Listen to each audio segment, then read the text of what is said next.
지금 사도 바울은 3차 선교 여행 중에 있습니다. 3차 선교 여행에 관한 기록은 사도행전 18장 23절에 처음 언급되어 나오는데요, 사실 눈을 크게 뜨고 내용을 잘 살펴보지 않으면 이게 3차 선교 여행에 관한 내용인지 아닌지를 잘 모를 수 있습니다. 이미 우리가 공부했지만 사도행전 18장 22절은 바울의 2차 선교 여행을 마치는 내용의 기록입니다. 한번 볼까요? 시작.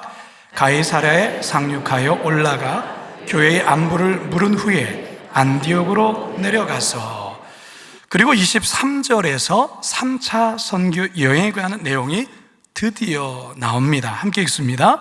얼마 있다가 떠나 갈라디아와 부르기아 땅을 차례로 다니며 모든 제자를 굳건하게 하니라. 자, 이렇게 바울의 3차 선교 여행이 시작된 것입니다. 자, 그런데 느닷없이 아볼로에 관한 내용으로 갑자기 이야기가 전환되더니 또다시 오늘 본문인 19장에서 바울의 3차 여행에 관한 이야기로 돌아온 것입니다. 참 복잡합니다.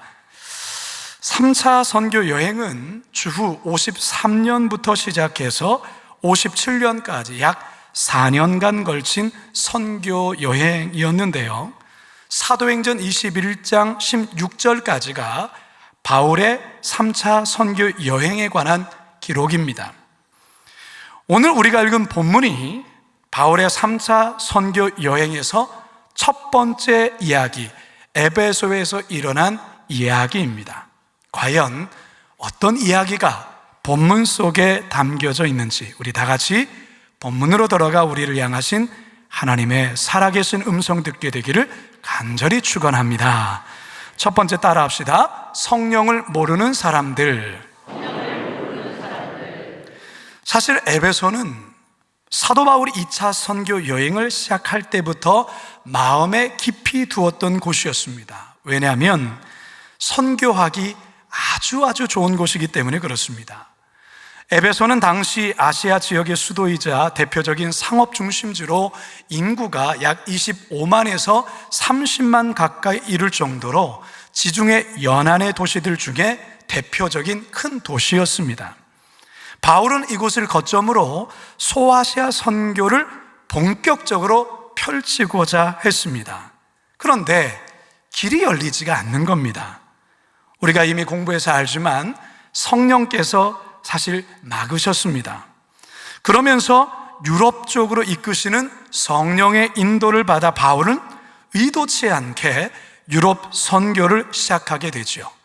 그렇게 3년간의 2차 선교 여행을 하고 마무리할 즈음에 에베소에 잠시 들러 복음을 전했는데 전혀 예상치 않았던 많은 회심자들이 생기게 됩니다. 바울은 오래 머물 수 없기 때문에 브루스길라와 아굴라 부부를 그곳에 평신도 사역자로 세우고서 에베소를 떠납니다. 이처럼 에베소는 바울에게 있어서 늘 마음에 두고 사모했던 곳이었습니다. 그렇기 때문에 바울은 3차 선교 여행을 시작하자마자 이곳 에베소로 달려갔던 것입니다. 안디옥에서 에베소까지 거리는 약 800km 정도 떨어져 있습니다. 아마도 바울은 에베소까지 소아시아를 가로지르는 내륙도로를 따라 한 달 이상을 걸어서 도착했을 것입니다. 에베소에 도착한 바울은 그리스도의 제자라고 스스로 말하는 이들을 만나게 됩니다. 1절 함께 읽습니다. 시작. 아볼로가 고린도에 있을 때에 바울이 윗지방으로 다녀 에베소에 와서 어떤 제자를 만나. 여러분, 바울이 만난 이 어떤 제자, 과연 이들이 누구를 말하는 걸까요? 본문에서는 그들이 누군지에 대해서는 구체적으로 나와 있지 않습니다. 사도행전의 저자 누가는 이들을 마데테스, 이 마데테스라는 이 헬라어 단어, 즉 제자라는 단어를 사용하고 있는데요, 보통 이 단어를 누가가 사용할 때는 기독교인을 지칭할 때 이 단어를 사용했어요. 이로 볼 때 이들은 기독교인이란 사실을 알 수 있죠. 그런데 바울이 이들과 대화를 하면서 뭔가 이상한 느낌을 받습니다. 분명 제자라고 하고 기독교인이라고는 하는데 복음을 온전히 다 이해하지 못하고 있다는 느낌을 받은 거예요. 마치 브루스길라와 아굴라 부부가 아볼로를 만났을 때의 그 느낌과 같은 것이죠. 그래서 바울은 그들에게 다음과 같은 질문을 던집니다. 2절 상반절입니다. 시작. 이르되 너희가 믿을 때에 성령을 받았느냐? 너희가 믿을 때에 성령 받았느냐? 이렇게 질문하죠.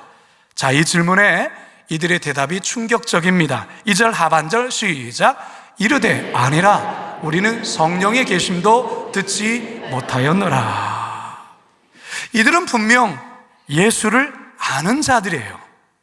그래서 스스로를 그리스도의 제자라 소개했던 것이죠. 그러나 놀랍게도 이들은 성령에 관해서는 전혀 알지를 못했어요. 성령이 계심도 듣지 못했던 것이죠. 그래서 어떤 성서학자는요, 아마도 이들은 아볼로가 브리스길라 부부를 만나기 전에 예수에 관해 도를 전했을 때 그것을 듣고 예수를 믿게 된 사람들이 아닐까, 그렇게 추정을 합니다. 일리가 있다고 저는 여겨져요. 그래서 이들도 아볼로와 똑같은 반응을 했던 것이겠죠. 사랑하는 성도 여러분, 지난주에도 말씀을 드렸지만 오늘날에도, 오늘이 에베소의 이 제자들과 같은 성도들이 교회 안에도 얼마든지 있을 수 있습니다. 교회도 다니고 예수도 믿고 성령에 관해 들어서 알기는 하지만 단 한 번도 성령으로 인해 내 인생의 가치관이 바뀌거나 삶의 방향과 목적이 거듭난 적이 없는 성도 있을 수 있다라는 거예요. 그게 남이 아니라 우리 자신일 수 있어요. 아볼로가 말도 잘했습니다. 그는 해박한 지식도 갖췄어요. 성경에 대해서도 능통했어요. 심지어 예수님을 전하는 열정도 있었어요. 하지만 성령을 알지는 못했어요. 그래서 지난주에 안고 없는 찐빵이라는 말 했지 않습니까? 우리 하나님께서 우리 성도들이 그렇게 되지 않기를 바라신다라는 것입니다. 우리 하나님께서 우리 성도들 모두가 성령을 알고 성령을 체험하고 성령 받기를 원하십니다. 왜요? 그래야 우리의 삶이 바뀌기 때문에 그렇습니다. 종교인으로 살아가는 것이 아니라, 무늬만 크리스찬이 아니라 세상 속에서도 하나님의 말씀으로, 하나님의 가치관으로 세상 속에 살아갈 수 있기 때문에 하나님이 그것을 원하신다라는 것입니다. 바라기는 너희가 믿을 때 성령을 받았느냐라는 이 바울의 이 질문 앞에 우리 성도들 모두가 이 설교가 끝날 쯤에 네 라고 온전히 대답할 수 있는 성령의 사람들로 다들 거듭나게 되기를 주님의 이름으로 축원합니다. 두 번째 따라 합시다. 성령을 아는 사람들. 바울의 질문에 성령의 계심도 듣지도 못했다고 대답한 이 제자들은 세례 요한의 세례만을 받았다고 대답을 합니다. 3절 읽습니다. 시작. 바울이 이르되 그러면 너희가 무슨 세례를 받았느냐? 대답하되 요한의 세례니라. 아멘. 그러자 바울은 이들이 받은 세례의 의미에 관해 아주 차근차근 자세히 설명을 합니다. 4절 시작. 바울이 이르되 요한이 회개의 세례를 베풀며 백성에게 말하되 내 뒤에 오시는 이를 믿으라 하였으니 이는 곧 예수라 하거늘. 무슨 말입니까? 세례 요한은 자신 뒤에 오시는 이, 즉 예수 그리스도를 증거하기 위해 세례를 베풀었다라는 것입니다. 그리고 이 세례는 어떤 의미냐면 회개를 촉구하는 세례였다라는 것이죠. 하지만 예수 그리스도께서 베푸실 세례는 성령에 의한 불세례인데 이것을 받아야 된다라고 말하고 있는 것입니다. 마태복음 3장 11절 함께 읽습니다. 시작. 나는 너희로 회개하기 위하여 물로 세례를 베풀었거니와 내 뒤에 오시는 이는 나보다 능력이 많으시니 나는 그의 신을 들기도 감당하지 못하겠노라. 그는 성령과 불로 너희에게 세례를 베푸실 것이요. 아멘. 우리 장로교에서는요, 사실 성령 세례라는 용어를 잘 사용하지는 않습니다. 오순절 계통에, 순복음 계통에서는 성령 세례라는 용어를 아주 빈번하게 사용하지만 장로교에서는 성령 세례라는 용어보단 성령 체험, 성령 충만이라는 용어를 자주 씁니다. 성령 체험을 반드시 방언을 해야 하거나 또는 환상을 본다거나 어떤 신비한 체험을 꼭 해야 하는 것으로만 규정하지도 않습니다. 왜냐하면 성령의 역사는 사람마다 상황마다 다르게 나타날 수 있기 때문에 그렇습니다. 그게 성경에서의 보여주는 또한 그런 말씀이에요. 그런데 분명한 공통점이 있어요. 신비한 체험을 경험했든 신비한 체험을 하지 않았든 분명한 공통된 점이 있는데 그것이 뭐냐면 성령을 체험한 사람은 하나님의 거룩한 성품 앞에 자신이 살아온 날들에 대한 깊은 탄식과 부끄러운 마음, 죄에 대한 각성이 살아난다라는 사실이에요. 그동안 교회를 다니면서도 세상 밖에 나가서 여전히 술을 달고 살고 적당히 거짓말도 하고 세상 욕심 잔뜩 취하고 음란한 삶을 살았던 것에 대한 찔림이 일어나고요, 부끄러움과 죄책감이 일어나며 눈물을 동반한 탄식과 회개가 터져 나온다라는 것입니다. 그러면서 더 이상 이런 삶을 반복해서 살지 말아야지라는 이런 마음과 동시에 예수님과 더 가까이 동행하며 살고 싶은 강렬한 열망이 일어나게 된다라는 것입니다. 이게 바로 성령 체험한 자의 공통된 모습이에요. 여러분이 방언을 하든 방언을 하지 못하든, 여러분이 환상을 보든 환상을 보지 못하든 가시적인 현상은 있을 수도 있고 있지 않을 수도 있어요. 그러나 분명한 것은 성령을 체험한 자에게는 이와 같은 공동된 현상이 있다는 것입니다. 따라서 여러분 자신에게 질문해 보세요. 내가 지금까지 교회 다니면서 신앙생활하면서 이런 일들이 있었는가? 여기에 대한 분명한 여러분만의 고백이 있어야 되는 거예요. 많은 이들이 성령을 이해할 때 성령이 행하시는 어떤 사역이나 일에 많이 초점을 맞춰요. 우리 성령님이 임하시면 우리 그리스도인들이 능력을 받고 치유를 받고 은사를 경험하고, 맞아요. 그러나 성령님을 그렇게만 이해하다 보니까 어떤 오류를 범할 때가 있냐면 성부 하나님, 성자 예수님에게는 경배와 찬양을 올리면서 정작 성령 하나님께는 경배와 찬양하는 걸 되게 어색하게 느낄 때가 있다는 거예요. 여러분, 그러면 안 돼요. 성자, 성부 하나님, 성자 하나님, 그리고 성령 하나님은 삼위일체 하나님으로 우리의 찬양과 경배와 존귀와 영광 받으시기에 합당하신 하나님임을 기억하시기 바랍니다. 저는 어릴 때부터 전통적인 장로교 통합 측에서 쭉 자랐어요. 그러다 보니까 성령 하면 사실 어떤 내적인 잔잔한 변화, 어떤 말씀을 통한 감동, 그런 정도로 성령님을 그 정도로 이해하고 그렇게만 알았어요.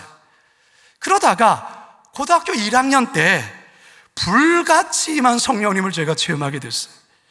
그리고 나서 제 삶이, 저의 신앙이 완전히 달라졌어요. 늘 미지근했던 신앙, 아닌 것도 아니고 긴 것도 아니고 늘 미지근한 신앙이었었던 저희가 확실한 신앙으로 바뀌었어요.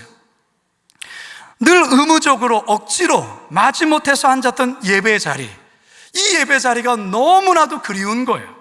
한 주 내내 주일이 기다려주는 거예요. 교회에 나오고 싶은 거예요.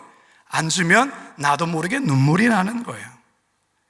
예수님이 나를 위하여서, 나의 죄를 위하여서 십자가에서 못 박히셔서 내가 그렇게 죽어야 되는데 예수님이 대신해서 그렇게 죽으셨다는 사실이 믿어지면서, 그런 나를 위하여 왜 예수님 죽으셔야만 했는가, 그런 나를 구원해 주시고 살려주신 것에 대해서 나도 모르게 그냥 눈물이 나요. 그냥 고마운 거죠. 밤에 자다가도 생각나면 그냥 눈물이 나요. 고마워서, 너무 감사해서, 너무 감격스러워서, 어떻게 나 같은 자가 하나님의 자녀가 되었나? 어떻게 나 같은 자가, 어떻게 나 같은 자를 위하여 우리 예수님 십자가에서 못 박히셔서 죽으셨는가? 이걸 생각하면 그냥 눈물이 나요. 만나는 사람들에게 이 복음 전하고 싶은 거예요. 그렇게 해야 돼. 그래서 한 게 아니라 그냥 자연스럽게 제 마음에 그런 마음이 일어나는 거예요. 그냥 그 삶이 기뻐요. 제가 왜 목사 됐냐면 저는 이 삶이 너무 기뻐서 하나님, 제 평생 이렇게만 살고 싶어요. 저의 인생을 주님 나라를 위해서 살면 너무 행복할 것 같아요. 그렇게 주님을 사랑하며 살고 싶어요. 그렇게 하다가 하나님이 저에게 신학에 대한 마음을 주셨고 주님 손잡고 따라오다 보니 오늘 이렇게 거룩한 빛 광성교회 담임 목사로 이렇게 서게 된 겁니다. 저의 마음속에는 왜 불안함이 없었겠어요? 제 마음속에서도 마음의 자책감, 인생에서 풀리지 않은 문제로 인해서의 스스로를 자책하고 불안해하고 두려워하고 그런 수많은 삶의 많은 문제들 앞에 얽히고 설키며 살았었죠. 그런데 성령을 경험하고 나니까 그 모든 게 자유해졌어요. 알 수 없는 기쁨이 샘솟는 거예요. 알 수 없는 평안이 그냥 밀물듯이 저희 마음속에 들어오는 거예요. 이게 바로 성령님을 만난, 성령님을 체험한 저의 변화예요. 사랑하는 성도 여러분, 하나님은 우리들 모두가 이 성령 알기를 원하십니다. 성령 체험하기를 원하세요. 여러분들 이 피곤한 시간, 한 주 동안 세상에서 시달리다가 주일을 기억하고 집에서 텔레비전으로도 그냥 영상으로 시청할 수 있지만 여러분들이 현장에 나와서 예배드리는 이것은 대단한 노력이 아니면 아니란 거 잘 알고 있습니다. 이 번잡한 이 주차의 어려움 속에서도 여러분들이 이 교회에 나와서 예배드리는 것 정말 귀한 거라고 저는 잘 알고 있습니다. 그런데요, 그럼에도 불구하고 그저 주일 예배에 근근히 참여하는 것으로 그냥 그렇게 살아가는 것으로 여러분 안주하고 만족해서는 안 돼요. 하나님께서는 여러분들이 그저 주일 예배 한 번 드리는 것으로 그렇게 살아가는 그리스도인 되기를 원치 않습니다.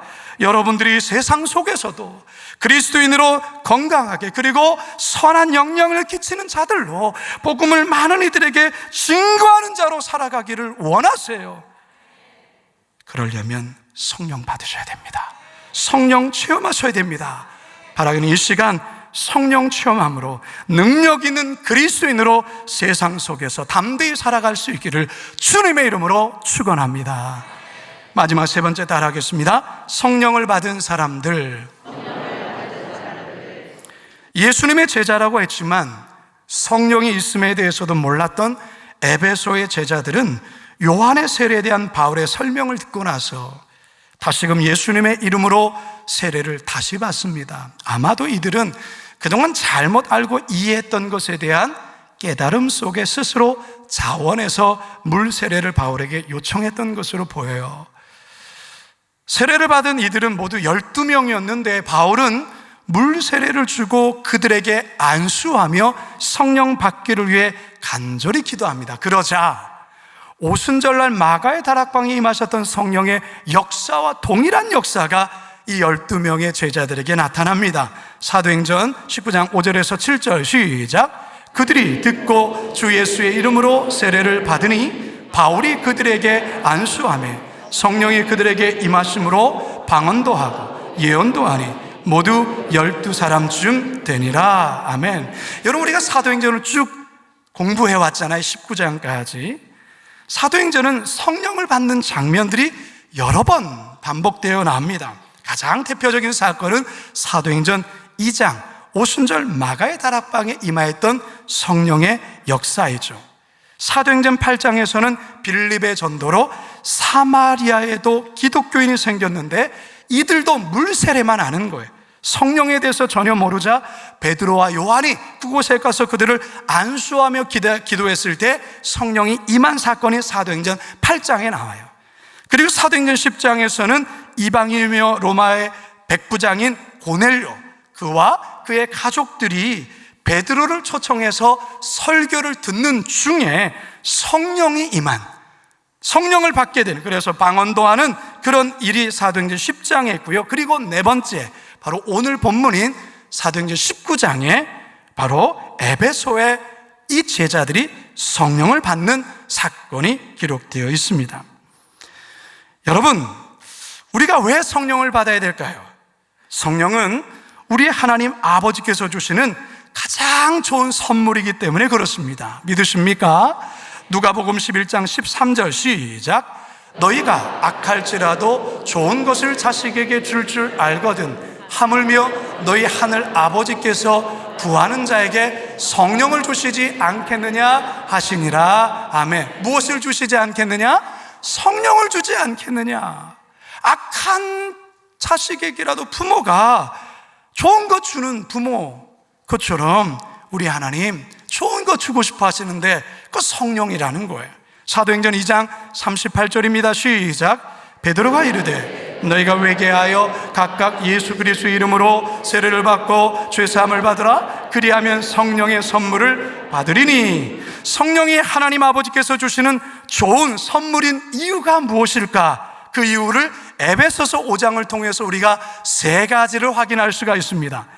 에베소서 5장 18절에서 21절 시작. 술 취하지 말라. 이는 방탕한 것이니 오직 성령으로 충만함을 받으라. 시와 찬송과 신령한 노래들로 서로 화답하며 너의 마음으로 주께 노래하며 찬송하며 범사에 우리 주 예수 그리스도의 이름으로 항상 아버지 하나님께 감사하며 그리스도를 경외함으로 피처 복종하라. 자, 저기 보면 성령 충만함 받았을 때 첫째, 마음으로 주께 노래하며 찬송에 있게 되고요. 둘째, 항상 아버지 하나님께 감사하게 되고요. 셋째, 공동체 안에서 서로가 피차 복종하는 일들이 있게 된다, 그 말이에요.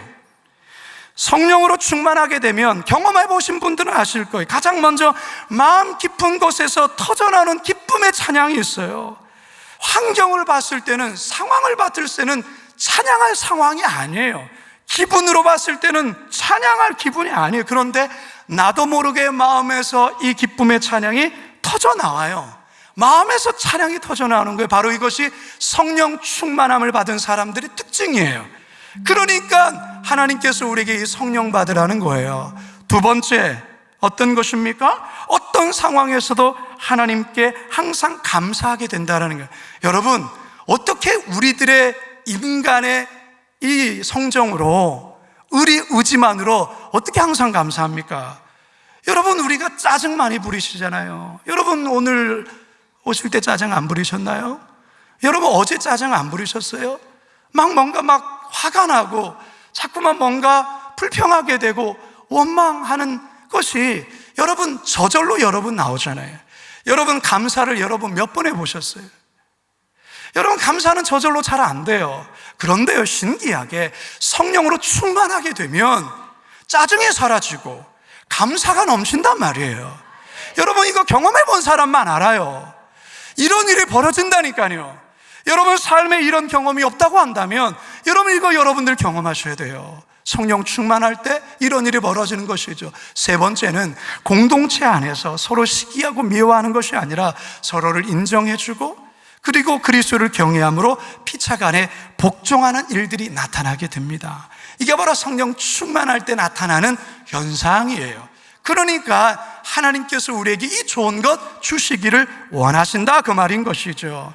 바울이 세상을 복음으로 변화시킬 수 있었던 이유, 초대교회 성도들이 복음으로 세상을 변화시킬 수 있는 이유는 다른 데 있지 않아요. 그들이 성령 받은 자였기 때문에 그렇습니다. 따라서 우리 하나님께서 이 놀라운 선물인 성령을 우리 모두에게 주시기를 원하세요.